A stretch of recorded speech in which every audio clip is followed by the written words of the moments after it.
د هلکانو پر سر د اسلامي امارت د غړو جګړه او مرګ ژوبله او په تورخم کې له افغانانو سره زور زیاتی او د یوې افغان سپکاوی.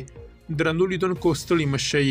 لومړی خبر: پر تورخم پر ځي لاره د پاکستان د پاسپورت ټاپې کولو په برخه کې پاکستانی کارمنان په لاسي توګه ګڼه ګوڼه جوړوي تر څو افغانان پیسو ورکولو ته اړ کړي.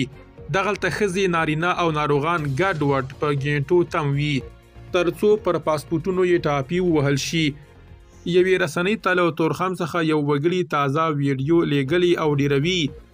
د پاسپورټ ټاپه کولو کارمنان په لاسي توګه د وګړو پاسپورټونه په ځان ټاپه کوي تر څو وګړي ډیر شي او دوی پیسو ته لار جوړ کړي. نوموړی وایي د یو پاسپورټ ټاپه کولو پر سر له 15 تر 10 زره روپۍ اخیستل کیږي.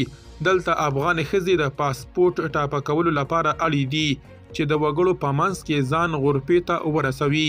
په ویډیو کې لیدل کیږي چې په ګڼه کې د راګیر شوي یوې ښځې له سر څخه پړونی د وګړو پښو ته لویږي.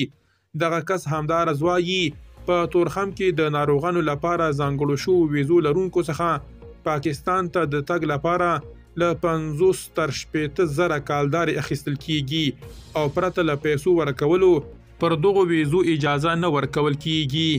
دویم خبر: له لغمن څخه یوې سرچینې معلومات ترلاسه کړي چې وړمه شپه د اسلامي امارت د قاري عثمان ډلګۍ 2 سرتیري ویشتل شوي او لا هم د بختیار په نوم یو سرتیری د کوما په حالت کې دی.